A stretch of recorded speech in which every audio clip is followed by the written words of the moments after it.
There's a special kind of silence that happens when a family decides you no longer exist.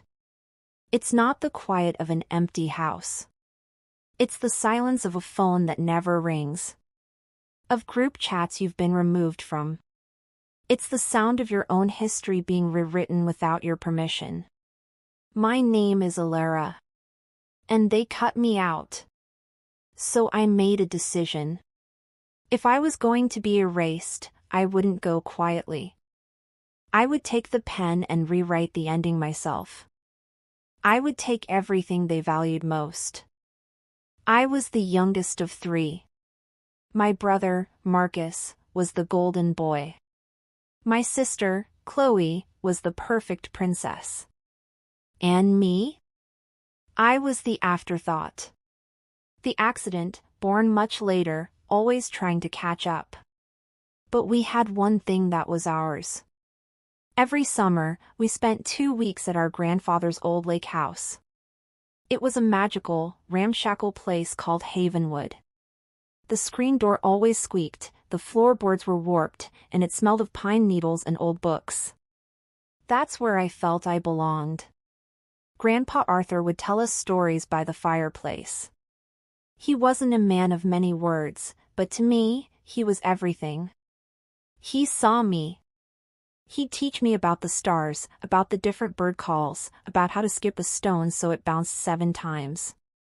The secret is in the wrist, Elara, he'd whisper, like it was a sacred truth.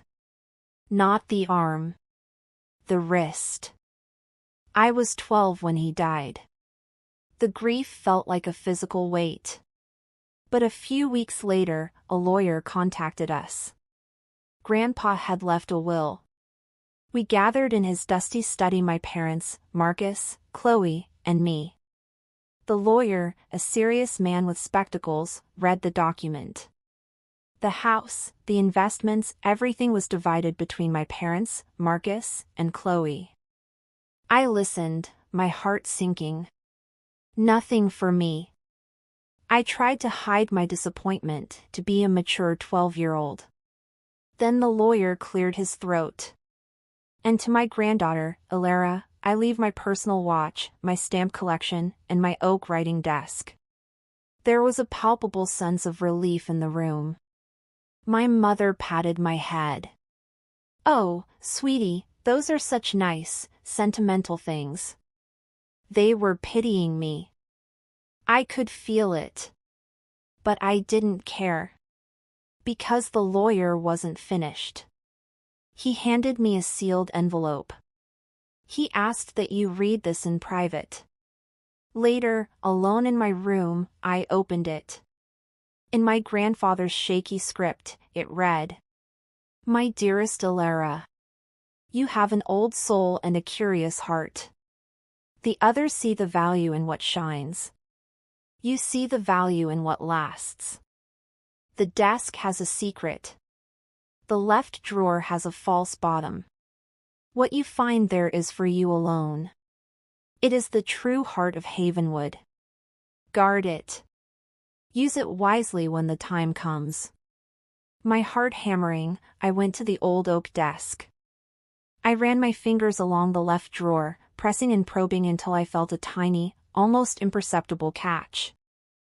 I pressed it. A small panel slid open. Inside wasn't a stack of money or glittering jewels. It was a single, weathered key and a deed.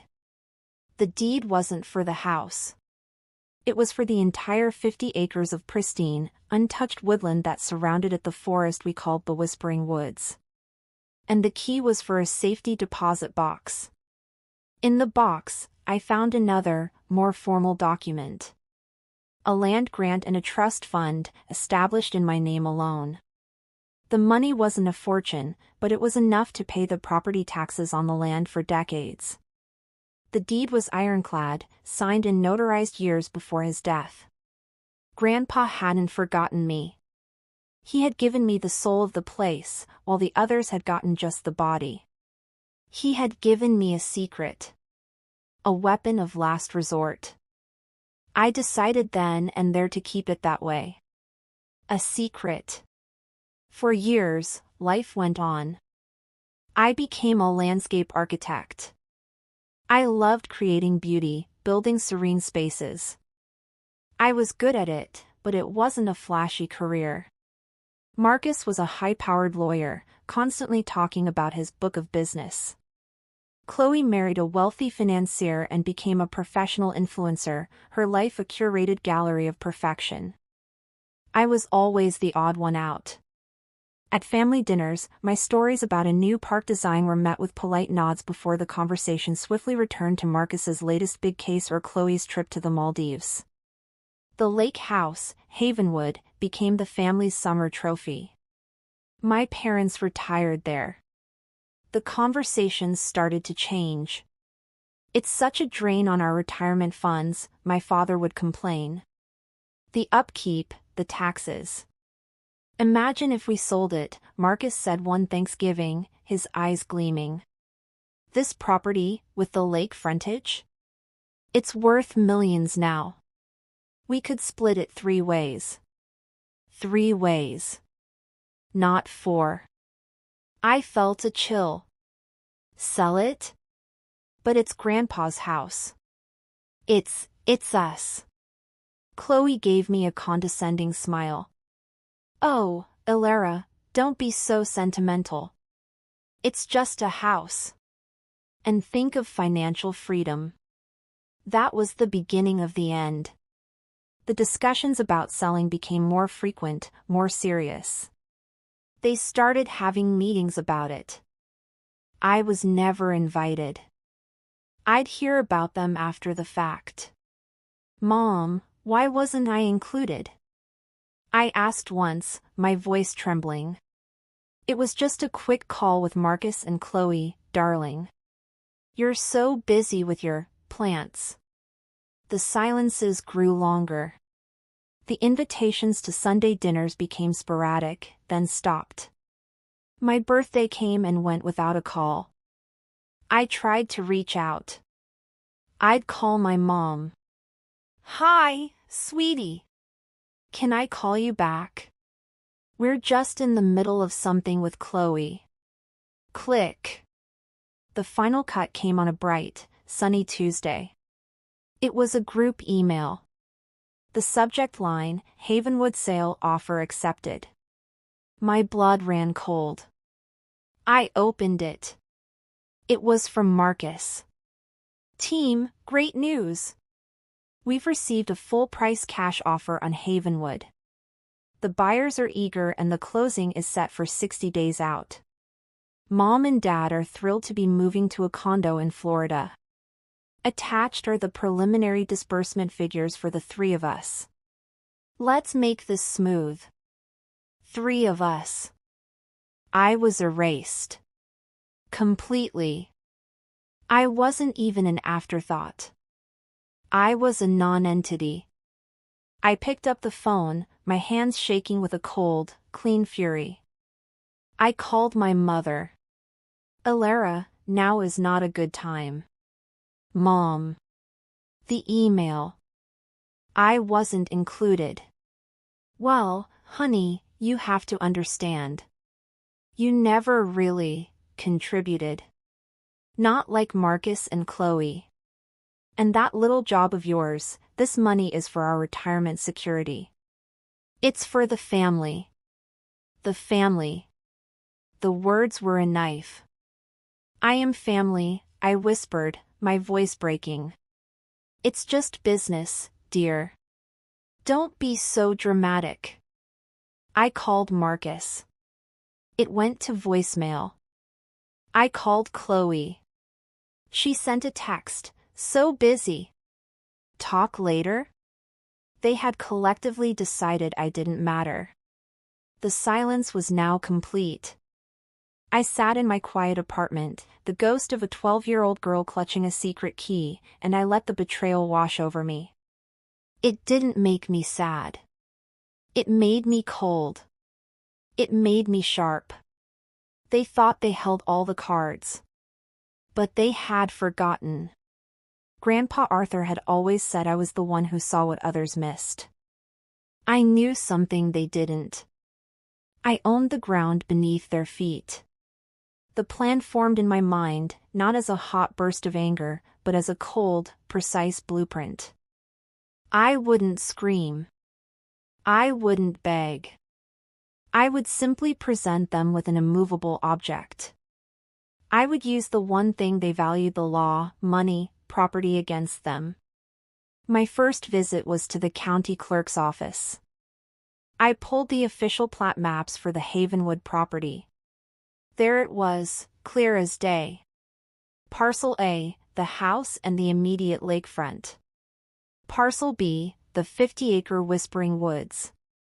Two separate deeds. Theirs and mine. I then went to see a lawyer. Not a shark like Marcus, but a quiet, brilliant old man named Mr. Abernathy, who specialized in property and inheritance law. I laid it all out for him: the deed, the trust, the betrayal. He looked over the documents, a slow smile spreading across his face. "This is exceptionally solid, Ms. Thorne. Your grandfather was a very shrewd man. They cannot sell what they do not own. And they do not own the land access. The only road to that house runs through your woods. This was my leverage. This was my trap. What do I do?" I asked. "We do nothing," he said calmly. "We wait. Let them get comfortable. Let them spend their imaginary money. The closer they get to the finish line, the harder the fall." It was perfect. I went about my life. I ignored the triumphant texts in the now-defunct family group chat I was still technically in. Closing date confirmed, from Marcus. Can't wait to shop for the new beach house. From Chloe. I said nothing. I was a ghost, waiting to speak. The day of the closing arrived. I imagined them all in some sleek lawyer's office, pens poised, smiles plastered on their faces. My parents, Marcus, Chloe, and her husband. Ready to cash in on my history. That's when I made my move. I walked into Mr. Abernathy's office. He had scheduled a conference call with the title company, the buyer's lawyers, and the family's representative for 10 a.m. sharp, the exact moment the closing was to begin. I sat in the leather chair, my heart pounding not with nerves, but with a fierce, steady rhythm. Vindication. Mr. Abernathy dialed in. "Yes, we're all set on this end," a voice was saying. It was Marcus, sounding smug. "Just waiting on the wire transfers." "Good morning," Mr. Abernathy said, his voice like gravel. "This is Robert Abernathy, representing Ms. Elara Thorne." A dead silence on the line. "Who?" the buyer's lawyer asked. "Elara?" My mother's voice, faint and confused. "I'm calling to inform you," Mr. Abernathy continued, utterly unperturbed, "that the sale of the property known as Havenwood cannot proceed. The sellers do not possess clear titles." Marcus laughed, a sharp, angry sound. "What are you talking about?" "Of course we do. We have the deed." "You have the deed to the structure and a quarter-acre plot," Mr. Abernathy corrected. "You do not own, and therefore cannot sell, the access road or the surrounding 50 acres of land, known as Parcel B. That land has been owned solely by my client, Ms. Elara Thorne, since the death of her grandfather, Arthur Thorne." The silence that followed was so profound I could hear my own heartbeat. "That's impossible!" Marcus shouted. "I saw the will." "You saw part of the will," I said, speaking for the first time. My voice, calm and clear, must have been a shockwave through that room. "Elara?" Chloe squeaked. "The land was left to me in a separate, private bequest," I said. "The deed is recorded. The trust is established. The only legal access to your house is a private easement that runs through my land. An easement I now revoke." I could hear the chaos begin. My mother was crying. My father was sputtering. Marcus was yelling, "This is fraud. I'll sue you into the ground." Mr. Abernathy cleared his throat. "You are welcome to try, Mr. Thorne. However, I can assure you, our position is unassailable. The sale is void. Furthermore, as the owner of the land, my client will be erecting a gate at the property line. Effective immediately, you are trespassing on her land." I pictured it. The buyers are pulling out. The dream of millions evaporating. Their perfect plan crumbling to dust because of the quiet one, the one they forgot. I had taken what they valued most, their payday. The fallout was immediate and vicious. My phone blew up. First, it was tears. My mother, sobbing, "How could you do this to us? To your family?" "You are not my family," I said, my voice like ice. "Family doesn't erase each other." Then came the threats. Marcus, his lawyer voice dripping with venom. "You have no idea what you've started, Elara. I will bury you in legal fees. I will tie this up in court for years." "Go ahead," I replied. "I have the land. I have the law. And I have the trust fund Grandpa left me to fight you with. How's your book of business looking, Marcus?" He hung up on me. Chloe tried her usual manipulative charm. "Sis, please, let's just talk.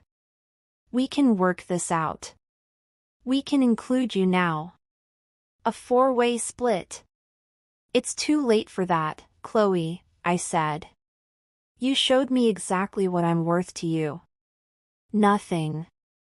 Now you get nothing." I followed through. I hired a crew. We erected a simple, but strong, iron gate across the single-lane road that led to Havenwood. I had a sign made, "Private property. No trespassing. Elara Thorne." I sent them a formal letter, via Mr. Abernathy, giving them 30 days to remove their personal belongings from the house. After that, it would be considered abandoned property. They were locked out. The symbol of their family unity was now physically inaccessible, held hostage by the daughter they had cast aside. They tried to fight. Marcus filed a lawsuit, claiming undue influence on a senile old man. It was thrown out on the first hearing. The judge reviewed the documents and called it a frivolous waste of this court's time. I had taken what they valued. But it didn't fill the hole they had left. I reached into my pocket and pulled out a smooth, flat stone. I stood and walked to the water's edge. I remembered his voice. "The secret is in the wrist, Elara. Not the arm." I flicked my wrist. The stone skipped once, twice, 6 times, and a 7th, before sinking into the deep, clear water. And at that moment, I understood. This had never been about the house or the money. It was about the lesson Grandpa was trying to teach me all along. True value isn't in what you can sell. It's what you can keep. Your integrity. Your strength. Your peace. They had valued the glitter. I had been given the gold. And in their greed to take the glitter, they had lost any right to the gold.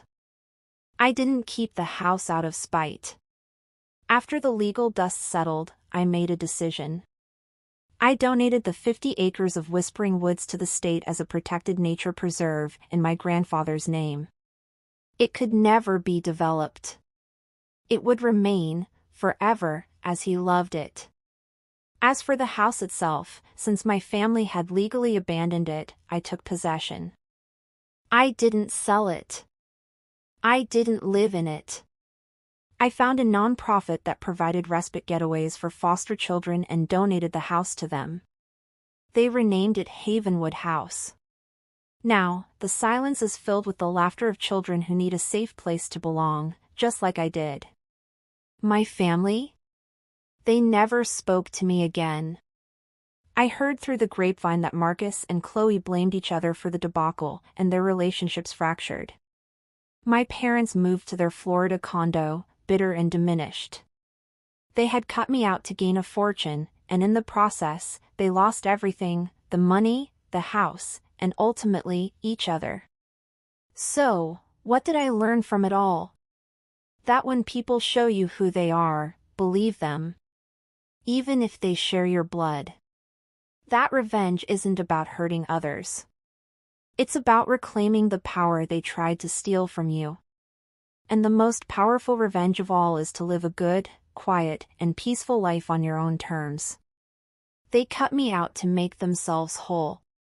But you can't build wholeness on a foundation of betrayal. It will always crumble.